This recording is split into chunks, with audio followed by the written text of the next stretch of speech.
नमस्कार मित्रों, आज के वीडियो में हम ऑनलाइन तरीके से एसबीआई कैशबैक क्रेडिट कार्ड को अप्लाई करना सीखेंगे। तो चलिए वीडियो शुरू करते हैं। सबसे पहले आप सर्च टैब में सर्च करेंगे एसबीआई स्प्रिंट कार्ड, तो आप इस वाले पेज पे आ जाएंगे। तो सबसे ऊपर आपको लाल बॉक्स के अंदर लिंक दिखाई देगा, apply for credit card online in 3 easy steps. तो आपको उसमें क्लिक कर देना है। उसके बाद फिर आप यहाँ पे अगले पेज पे आ जाएंगे। तो आपको पेज को नीचे स्क्रॉल डाउन करना है। तो आपको बाएं साइड में दिखाई देगा कैशबैक एसबीआई कार्ड, तो आपको अप्लाई नाउ के बटन में क्लिक कर देना है। आप चाहें तो यहाँ पे दूसरे क्रेडिट कार्ड को भी अप्लाई कर सकते हैं, तो प्रोसेस यहाँ पे बिल्कुल सेम रहेगा। आपने जो यहाँ पे क्रेडिट कार्ड को सिलेक्ट किया है वो आपको यहाँ पे ऊपर दिखाई देगा। तो आपको नीचे दिखाई देगा स्टार्ट अप्लाई जर्नी, तो आपको उसमें क्लिक कर देना है। बाद फिर आप यहाँ पे अगले पेज पे आएंगे तो आपको ऊपर दिखाई देगा व्यू बेनिफिट्स का विकल्प, तो आप उसमें क्लिक करेंगे तो आपको कार्ड संबंधित जो भी यहाँ पे सुविधाएं मिलेंगी या बेनिफिट मिलेंगे तो आपको वहाँ पे दिखाई देंगे। फिर उसके बाद आपको 3 स्टेप में आपको अपने क्रेडिट कार्ड की जर्नी को कंप्लीट करना है। आपको पहले पर्सनल डिटेल भरनी है, फिर उसके बाद अपनी प्रोफेशनल डिटेल और उसके बाद आप केवाईसी डिटेल। तो हम प्रोफेशनल डिटेल पे क्लिक कर देंगे पहले। आप अगले पेज पे आएंगे तो आपको अपना पहला नाम अंकित करना है। उसके बाद अगर आपका मिडिल नेम है तो आप वो अंकित कर देंगे, नहीं तो खाली छोड़ देंगे। उसके बाद आपको अपना लास्ट नेम अंकित करना है। फिर उसके बाद आपको अपना मोबाइल नंबर यहाँ पे अंकित कर देना है। और उसके बाद आपको नीचे टर्म एंड कंडीशन वाला एक खाली डब्बा दिखाई दे रहा होगा बाएं साइड में, तो आप उसको टिक करना है। और फिर उसके बाद आपको नीचे दिखाई दे कंटिन्यू का बटन, तो आपको उसमें क्लिक करके आगे बढ़ जाना है। बाद आपने यहाँ पे जो मोबाइल नंबर अंकित किया है उसमें एक ओटीपी आएगा, आप ओटीपी यहाँ पे अंकित कर देंगे और सबमिट कर देंगे। उसके बाद आप नीचे आएंगे तो आपको अपनी सिटी अंकित कर देनी है। और उसके बाद आपको नीचे दिखाई देगा कन्फर्म सिटी का बटन, तो आपको उसमें क्लिक कर देना है। नीचे आएंगे तो आपको अपना पैन कार्ड नंबर यहाँ पे अंकित कर देना है। उसके बाद आपको नीचे दिखाई देगा डेट ऑफ बर्थ, तो आप वो यहाँ पे डेट ऑफ बर्थ अंकित करेंगे जो आपके पैन कार्ड में रजिस्टर्ड है। तो इस बात को बिल्कुल ध्यान रखें। तो आपको नीचे कन्फर्म वाली बटन दिखाई देगी, तो आपको उसमें क्लिक कर देना है। अब अगले पेज पे आएंगे तो आपको अपनी माता का नाम अंकित करना है। और उसके बाद आपको अपनी यहाँ पे ईमेल आईडी अंकित कर देनी है। और फिर उसके बाद आपको यहाँ पे जो नीचे दिखाई दे रहा है रेफरल कोड, उसको आप यहाँ पे खाली छोड़ देंगे। और फिर उसके बाद आपको नीचे दिखाई देगा एक यहाँ पे चेक बॉक्स खाली डब्बा, तो आप उसमें टिक कर देंगे। और उसमें ये लिखा हुआ है कि आप डिक्लेयर करते हैं कि आप भारतीय हैं। फिर उसके बाद आपको नीचे दिखाई देगा कंटिन्यू टू स्टेप 2 वाला बटन, तो आपको उसमें क्लिक कर देना है। फिर आप यहाँ अगले पेज में आएंगे तो आपको प्रोफेशनल डिटेल्स अंकित करनी है। तो आप अगर आप सैलरीड पर्सन है तो आप उसको चुन लेंगे, अगर सेल्फ एम्प्लॉयड है तो आप दूसरा वाला चुन लेंगे, अगर आप रिटायर्ड पर्सन है तो तीसरा चुन लेंगे। तो हम सैलरीड हैं तो हम पहला वाला विकल्प चुन लेंगे। और उसके बाद आपको नीचे कंटिन्यू के बटन में क्लिक कर देना है। नीचे आएंगे तो आपको जो भी कंपनी में काम करते हैं आप वो कंपनी का नाम अंकित कर देंगे। उसके बाद आप जिस भी पोस्ट पे हैं आप वो यहाँ पे पोस्ट अंकित कर देंगे, जनरल मैनेजर या कोई भी पोस्ट पे। तो वो यहाँ पे अंकित करने के बाद आपको नीचे कंटिन्यू की बटन दिखाई देगी, तो आप उसमें क्लिक कर देंगे।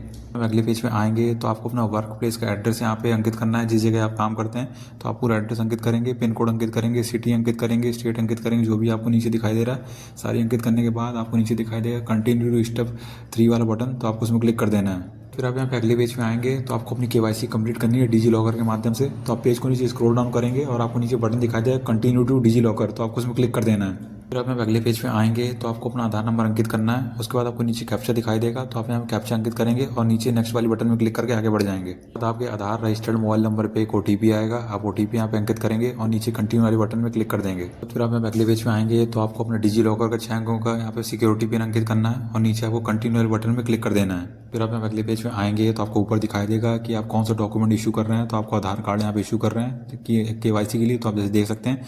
फिर उसके बाद आपको नीचे दिखाई देगा नीले रंग से यहाँ पे अलाउ का बटन, तो आपको उसमें क्लिक कर देना है। उसके बाद आप यहाँ अगले पेज पे आएंगे तो आपको नीचे दिखाई देगा कंटिन्यू टू डिजी लॉकर वाला बटन, तो आपको उसमें क्लिक कर देना है।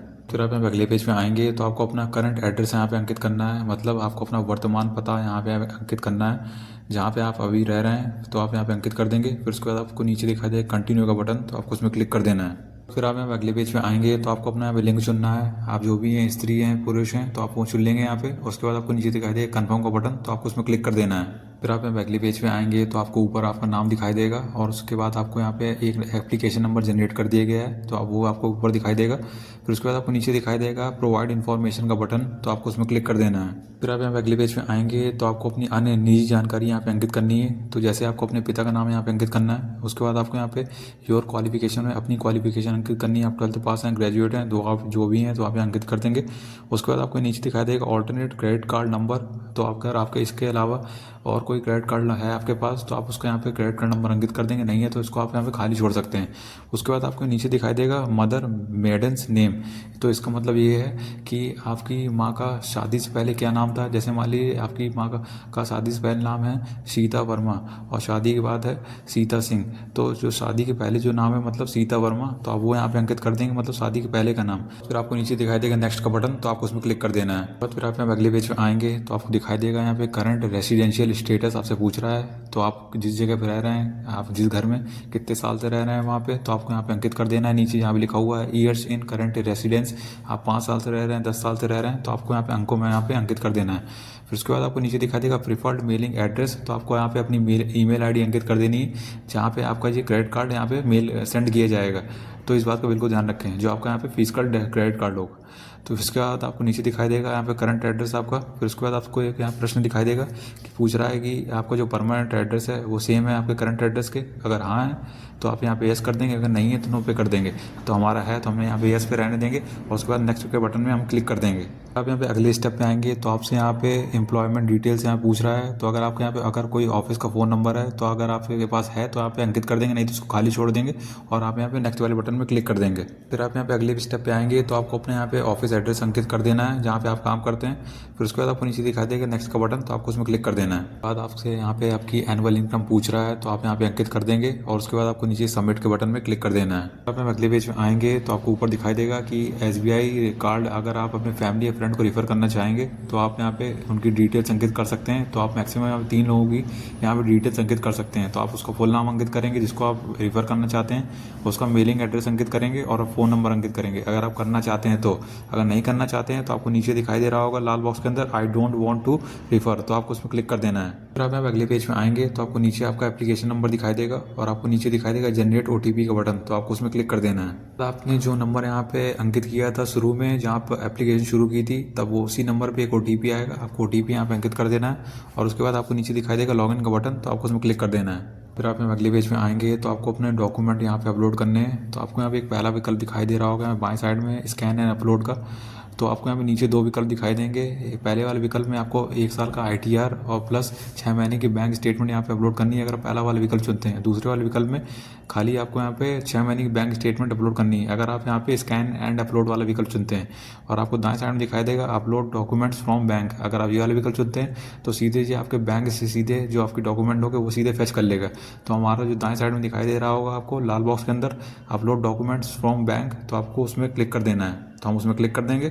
अगले पेज पे आ जाएंगे तो आपको दिखाई देगा सिलेक्ट बैंक का विकल्प, तो आपको उसमें क्लिक करना है। तो आपके सामने बैंकों की लिस्ट आ जाएगी, जो भी बैंक होगा आप वो बैंक चुन लेंगे। फिर उसके बाद आपको नीचे दिखाई देगा सबमिट का बटन, तो आपको उसमें क्लिक कर देना है। और फिर आप अगले पेज पे आ जाएंगे तो आपको यहाँ पे दिखाई दे रहा होगा लिखा हुआ कि आपको जी सीधे थर्ड पार्टी की वेबसाइट में यहाँ पे रीडायरेक्ट कर देगा। तो आपको बाएं साइड में दिखाई देगा लाल बॉक्स के अंदर आई एग्री का बटन, तो आपको उसमें क्लिक कर देना है। फिर आप अगले पेज पे आ जाएंगे तो आपको यहाँ पे ऊपर दिखाई देगा आपका बैंक का नाम और उसके बाद आपको नीचे दिखाई देगा यूज़र ID और पासवर्ड। तो आपको अपने नेट बैंकिंग का यूज़र ID और लॉगिन पासवर्ड यहाँ पे अंकित कर देना है और नीचे आपको बाएं साइड में दिखाई देगा नेक्स्ट का बटन, तो आपको उसमें क्लिक कर देना है। यहाँ पे अगले पेज पे आएंगे तो आपको यहाँ पे थैंक यू वाला मैसेज दिखाई देगा और आपको नीचे दिखाई दे रहा है लिखा हुआ कि आपका डॉक्यूमेंट्स हैं सफलतापूर्वक अपलोड हो गए।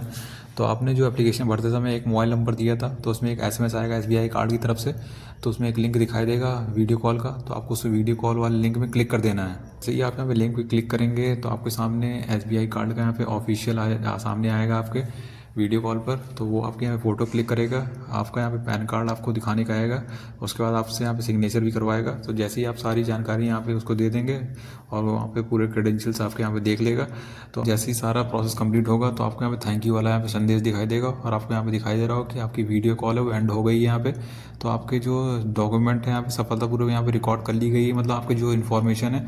तो जैसे ही सब कुछ प्रोसेस कंप्लीट हो जाएंगे ऑफिशियल्स की तरफ से, वहाँ से SBI कार्ड की तरफ से, तो आपको यहाँ पे मेल कर दिया जाएगा और आपके मोबाइल नंबर पे यहाँ पे बता दिया जाएगा और आपका जो क्रेडिट कार्ड है वो आपके मेलिंग एड्रेस पे यहाँ पे सेंड कर दिया जाएगा। तो आपको इसमें चिंता करने की ज़रूरत नहीं है। तो आप भी सेम प्रक्रिया से अगर चाहते हैं SBI का कोई भी क्रेडिट कार्ड यहाँ पे अप्लाई करना चाहते हैं, तो जैसे मैंने इस प्रक्रिया में बताया वीडियो में बताया, तो आपको इस सेम प्रक्रिया से आप यहाँ पे अप्लाई कर सकते हैं। यहाँ पे SBI कैशबैक क्रेडिट कार्ड को छोड़कर भी तो यहाँ पे दूसरे जो अन्य क्रेडिट कार्ड हैं तो आप उनको भी अप्लाई कर सकते हैं। तो प्रक्रिया पूरी यहाँ पे सेम रहेगी जैसे मैंने यहाँ पे वीडियो में बताया। अगर आप अप्लाई करना चाहते हैं तो आप कर सकते हैं। तो अगर आपको वीडियो अच्छा लगा तो वीडियो को लाइक करिए, चैनल सब्सक्राइब करें और कमेंट जरूर करें।